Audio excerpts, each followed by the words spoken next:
Hey, it's James, Father's Rights and Resources. Hashtag how I got custody. Just because I call it Father's Rights and Resources doesn't mean I don't help women out. It's all about the kids for me, so I'll help women out. Anybody who needs help. The system's corrupt. They want to take your kids. They don't care about kids. I'm about the kids. What I want to say in this video is wherever you're at, wherever you're starting out, it's okay wherever you're at. If you're totally lost, you don't have to meet with me and know anything ahead of time. I start with people whatever level they're at. I have people who've been to the Court of Appeals who know more than me on certain things but need some insight on certain things they don't know. You know, every single one of us has some kind of gift or ability that's unique and different. You know, some of you might be photographers. You can make some great pictures and capture the mood and intimacy of you and your kids and show the bond. Some of you might be good at Excel spreadsheets or tables and organizing your exhibits, but you may not know how to write. Some of you might literally be dumb. It's okay to not be that smart when it comes to this intellectual stuff. But the one thing that you gotta have is a desire to want to fight for your kids. If you don't have that, then you might as well quit on your case now. But it's okay wherever you're at. If you're totally scared, if you're completely scared of the system, your baby's mom, the court, that's fine too. It's okay to be there. Just decide, I don't want to be here anymore.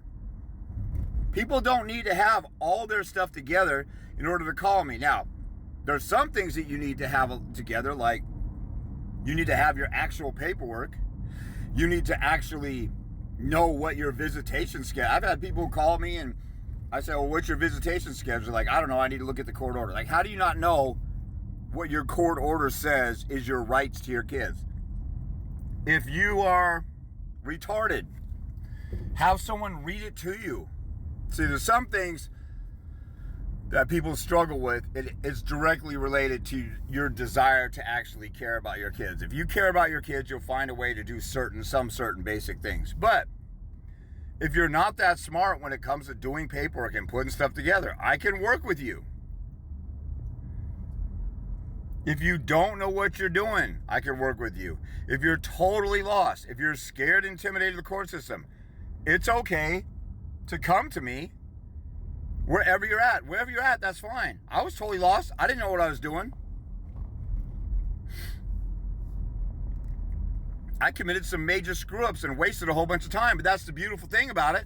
After I wasted a bunch of time doing the wrong thing, I could tell you, don't go down this road, and I could save you hours, days, or weeks of pain and agony by just telling you one little thing. If you listen, I had a guy who hit me up,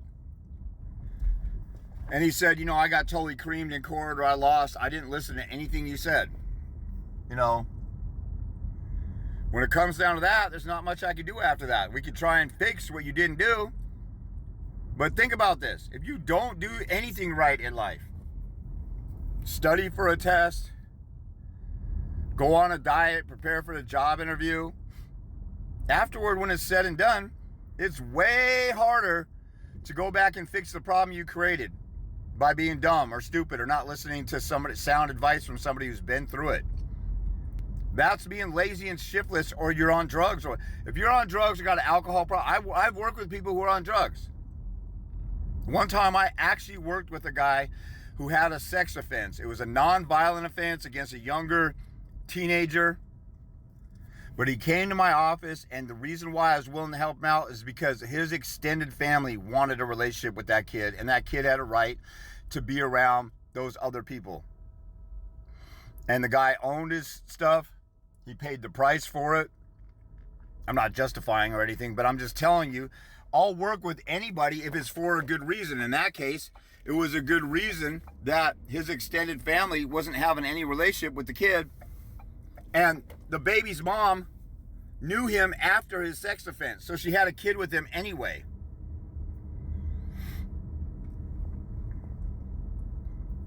But I worked with him because I can't remember if it was his aunt or somebody like that. I don't think it was his mom.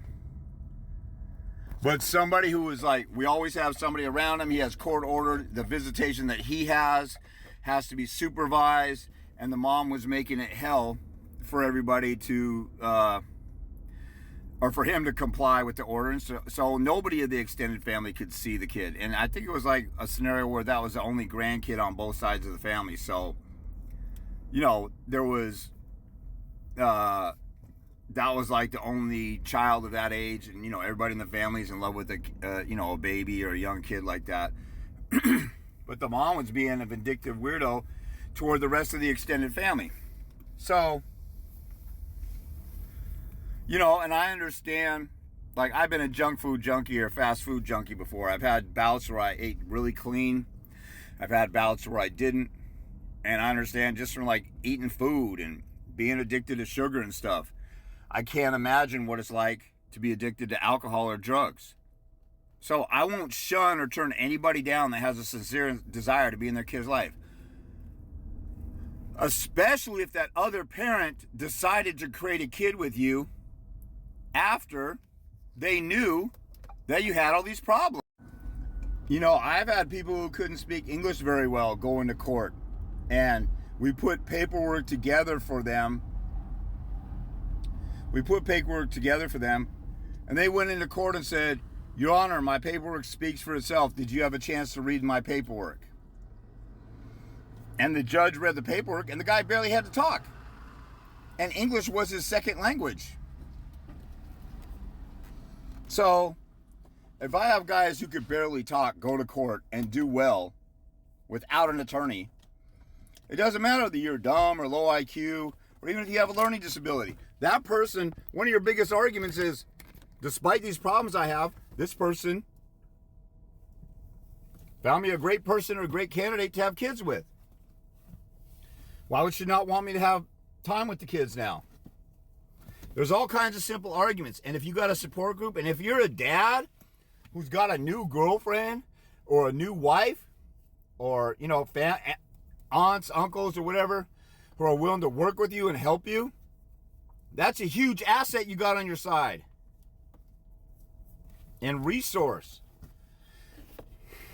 There's a lot of guys out there, you got a new wife or new girlfriend that's willing to go through hell because you were a stupid jackass and had a kid with a crazy woman, and then you rushed into a relationship and you didn't tell her all the drama that's going on, and now she's going through hell working with you. You need to appreciate that shit.